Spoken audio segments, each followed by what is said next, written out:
Hey family, welcome to Anjali tradings. कैसा रहा आपका ट्रेडिंग डे? आज भी मार्केट एक जोन में ही फंसा रह गया, आपने देखा होगा। और मैंने कल ही कहा था कि कल 3 सीपीआर क्या था, तीनों एक साथ था। तो मार्केट में वॉटिलिटी तो देखना जाहिर था कि वॉटिलिटी आपको देखने मिल सकता है। मंथली, वीकली और डेली तीनों सीपीआर, मंथली और मंथली का टॉप सीपीआर और मंथली का बॉटम सीपीआर, यही दोनों में वीकली और डेली चल रहा था। तो जिस कारण से वॉटिलिटी थोड़ा ज़्यादा ही देखने को मिल रहा था और इसमें प्रॉफिट भी हुआ बहुत किसी को, और बहुत किसी का एसएल भी हिट हुआ। एसएल यहाँ पे आपका हिट हुआ होगा। क्या हुआ था कि मार्केट पहले तो ग्रीन कैंडल से खुला, तो बुलिस आपका पता चला कि बुलिस कैंडल है, और प्लस आपको लगा कि मार्केट ऊपर जाएगा। ठीक है, तो मार्केट ऊपर जाने का कंफर्म क्या क्या हुआ कि पहला आप जो उसका कैंडल बनाया, तो चलिए हम पहला एक लगा लेते हैं कि पहला हाई, और या तो उसका हाई ब्रेक करे या तो उसका लो ब्रेक करे। ठीक है, तो यहाँ पे देखिए क्या हुआ कि इसका यहाँ पे ओपन हुआ था मार्केट और ऊपर यहाँ पे क्लोज किया। रेड कैंडल, रेड एक पहले हम लोग का हैमर बनाया। हैमर बना के क्या हुआ कि यहाँ पे सबका एसएल गया। यहाँ पे क्या हुआ था कि हैमर बनाया, और यहाँ पे जो आपका मंथली टॉप सीपीआर है वो हम लोग का क्या करता है, सपोर्ट का काम करता है। तो यहाँ से आपको लगा कि मार्केट अब नीचे जाएगा, जिस कारण से यहाँ पे छोटा सा जिसका एसएल होगा उनका हिट कर गया होगा। ठीक है, दूसरा क्या हुआ कि मार्केट यहीं से रिवर्स लिया है।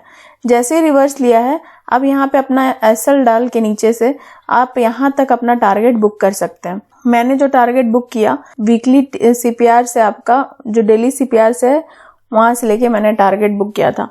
तो मैंने 213 पॉइंट टारगेट बुक किया। एक ही मैंने ट्रेड लिया था आज के दिन, और बाकी आज पूरा दिन वॉटिलिटी के कारण मैंने ट्रेड नहीं दिया। सीपीआर लगा के देखते कि कल क्या क्या पॉसिबिलिटीज है और क्या क्या हो सकता है। सीपीआर में और आपका एसएमए में, दोनों में भी आज लगा के मैं बता देती हूँ कि बैंक निफ्टी में क्या हुआ था कि बैंक निफ्टी में भी देखिए कि जैसे 20 एसएमए और 50 एसएमए क्रॉस किया तो मार्केट ऊपर गया, लेकिन जैसे ही फिर से 20 एसएमए और 50 एसएमए रेलवे ट्रैक पैटर्न बना रहा है। रेलवे ट्रैक पैटर्न बनाने का मतलब कि 20 और 50 एसएमए इस टाइप का दिखा है, जो कि यहाँ पे शो कर रहा है। तो हो सकता है कल भी वॉटिलिटी आपको देखने को मिल सकता है अगर ऐसे ही चलता रहा। तो अगर ये क्रिस क्रॉस हुआ तो वहां पे आपको कंसोलिडेटेड मार्केट दिख सकता है। जैसे मान लीजिए एक ही जगह मार्केट एक जोन में फंसा हुआ है, और जब तक वो ब्रेकआउट या ब्रेकडाउन नहीं देगा तब तक आप एंट्री नहीं ले सकते हो।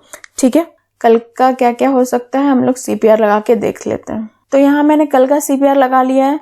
सारा मार्जिन जो मैंने कल ड्रॉ किया था वो सारा मार्जिन रहेगा, और जो सपोर्ट रेसिस्टेंस बनता है मैं आपको टेलीग्राम पे अपडेट करते जाऊंगी।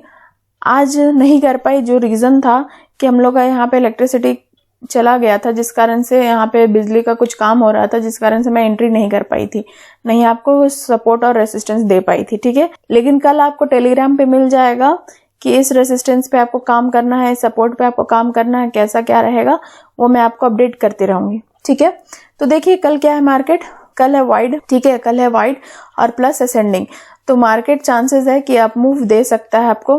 प्लस आज मार्केट समझिए तो एक साइडवे खुला था, तो हम लोग का अब देखिए कि क्या क्या 3 पॉसिबिलिटीज हो सकता है, जो मैं हमेशा बात करती हूँ, गैप अप, गैप डाउन और साइडवे। ठीक है, ये तीनों पे मैं बात करती हूँ। अब देखते हैं कि करके ही क्या क्या हो सकता है। अगर मार्केट गैप अप ओपन होता है तो क्या होगा, गैप अप ओपन होने का मतलब यहाँ पे है हम लोग का R1 और वीकली R1।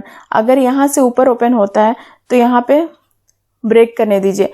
ब्रेक करने के बाद देखते हैं कौन सा पॉइंट ऊपर जाएगा, जहां से हम लोग को, अगर ये ब्रेक करता है तो पहला टारगेट आप साइकोलॉजिकल नंबर रखिए जो कि 40600। ठीक है, यहाँ तक आप पहला टारगेट रखिए, ज्यादा लंबा लेने की जरूरत नहीं है। अगर यहाँ पे ओपन होगा तो पहला टारगेट आपका ये रखिए, फिर यहाँ से अगर ब्रेकआउट मिले तो दूसरा टारगेट आपका 41000 रखिए, ताकि आपको ज्यादा लॉसेस ना फेस करना पड़े। ठीक है, अगर मान लीजिए मार्केट गैप डाउन ओपन हो रहा है, मान लीजिए मार्केट ओपन हो रहा है S1 और 200 SMA के नीचे, या अगर इतना ज्यादा ओपन हो रहा है सीपीआर से नीचे तो नहीं, तो और एक केस में बताती हूँ गैप डाउन का ओपन होने का मतलब कि तुरंत ही सीपीआर के नीचे ही केवल ओपन हो रहा है, ज्यादा पॉइंट नहीं, 100 या 50 पॉइंट नीचे ओपन हो रहा है। ठीक है, तो इसको क्या कीजिए, पहले ब्रेकआउट होने दीजिए। किस जोन से, आप यहाँ का जो कल का जो लो बनाया था वहां से ब्रेकआउट होने दीजिए। ठीक है, नहीं तो ये जो बड़ा सा जो हम लोग का बना हुआ है आपका लो प्रीवियस डे लो, वहां से आपको ब्रेकआउट होने दीजिए, नहीं तो इस यहाँ से आपको रिवर्स मिल सकता है। क्योंकि यहाँ पे देखिए कि पहला आपका सपोर्ट का काम करेगा वीकली टॉप सीपीआर, दूसरा आपका सपोर्ट का काम करेगा प्रीवियस डे S1, फिर दूसरा है आपका प्रीवियस डे लो, फिर है आपका 200 SMA। तो इतना सारा सपोर्ट का जब काम करेगा तो मार्केट ऑब्वियसली है कि ऊपर जाने का कोशिश करेगा यहाँ से रिवर्सल।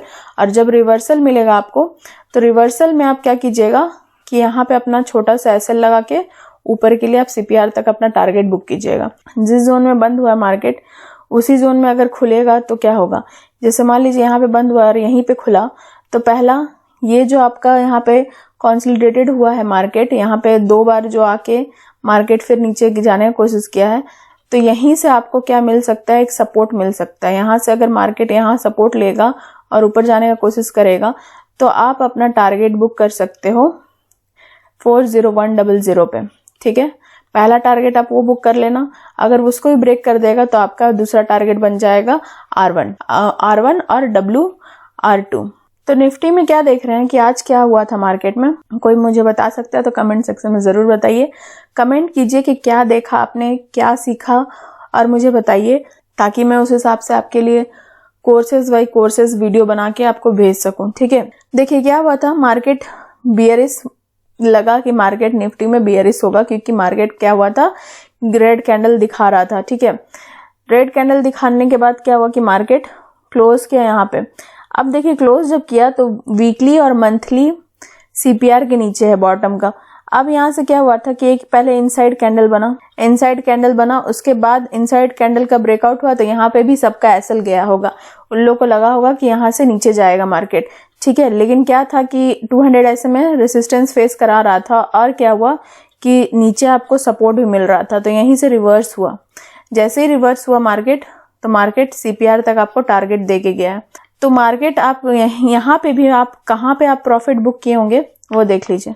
यहाँ पे भी आप सीपीआर, यहाँ से जो रिवर्सल हुआ था और 200 SMA को भी ब्रेक किया, यहाँ से जो बैठे होंगे तो वो सीपीआर तक अपना टारगेट 71 पॉइंट लेके गए होंगे। अब नहीं तो, और बाकी जो सीपीआर के अंदर हम लोग को तो ट्रेड करना नहीं होता, और यहाँ पे एक जोन में कंसोलिडेटेड ही रह गया, ये पूरा एक ही जोन में चलते रह गया मार्केट। जब यहाँ पे ब्रेक भी हुआ तो हम लोग को फॉल्स ब्रेकआउट मिला, फिर से यहाँ पे जब ब्रेक हुआ तो ज्यादा का हम लोग को प्रॉफिट नहीं दिया था।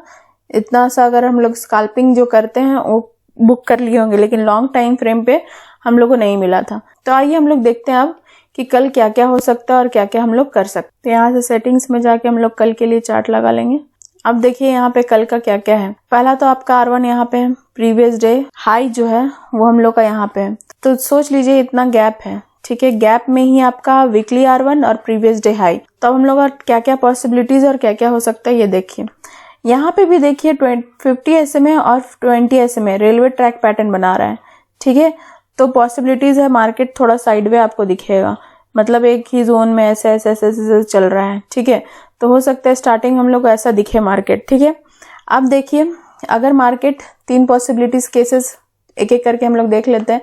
पहला कि अगर गैप अप ओपन होता है, तो अगर मान लीजिए प्रीवियस डे लो और R1 के बीच में ही ओपन होता है, मतलब कि previous day high, previous week high और वीकली R1 को ब्रेकआउट देता है, आप R1 के लिए और एक कंफर्म होने के लिए R1 का ही ब्रेकआउट होने दीजिए और आप ऊपर के लिए टारगेट बुक कीजिए। ये हुआ गैप अप के लिए। अगर गैप डाउन ओपन होता है, तो गैप डाउन अगर मान लीजिए सीपीआर के पास ओपन हो रहा है और आपका 200 SMA सपोर्ट दे रहा है, तो हो सकता है मार्केट थोड़ा सा नीचे और फिर से ऊपर जाने का कोशिश करे। तो अगर मान लीजिए बहुत कोई से का होता है कि नहीं हमको सीपीआर के अंदर भी ट्रेड करना होता है, तो आप ट्रेड कर सकते हो, लेकिन पर वो अपने रिस्क पे कीजिएगा। मैं सजेस्ट नहीं करूंगी कि आप सीपीआर के अंदर आप ट्रेड करो, ठीक है, क्योंकि यहाँ पे बहुत ज्यादा कंसोलिडेटेड हो जाता है मार्केट, देख सकते हो आप। इस कारण से मैं नहीं देती हूँ कि आप सीपीआर पे ट्रेड करो। जैसे यहाँ से रिवर्सल मिलेगा तो आपका टॉप सीपीआर तक टारगेट आप ले सकते हो, ठीक है। तो क्या करेंगे, साइडवे खुलेगा, जहां से मार्केट अगर बंद हुआ है वहीं से अगर मार्केट खुल रहा है, तो पहला आपका सपोर्ट मिलेगा 20 SMA, फिर दूसरा है 50। अगर मार्केट को नीचे जाना होगा ना, तो 220 SMA और 20 SMA को ऐसे जाना होगा और 50 SMA को भी ऐसे जाना होगा, मतलब दोनों का क्रॉस होना चाहिए। फिर 20 SMA को क्रॉस करना पड़ेगा 50 SMA से, तभी आप समझ सकते हो बियरिश होगा। नहीं तो यहाँ पे आप बुलिश ही मानोगे, और बुलिश मानोगे प्लस इसके बाद यहाँ पे सपोर्ट का ये लोग काम करते जाएगा। हो सकता है कि ये ऐसे ऐसे चलते चलते ऊपर जाए। तो अगर मान लीजिए जब तक ये लो को नहीं तोड़ रहा है, पूरा मार्केट ये लो को नहीं तोड़ रहा है, तब तक बियरिश के लिए तो मूव हम देख ही नहीं सकते हैं। तो ये था मेरा निफ्टी और बैंक निफ्टी का एनालिसिस। कैसा लगा मुझे कमेंट्स में बताइएगा, और हमारे टेलीग्राम पे जुड़ जाइएगा मोर नॉलेज के लिए। Thank you family.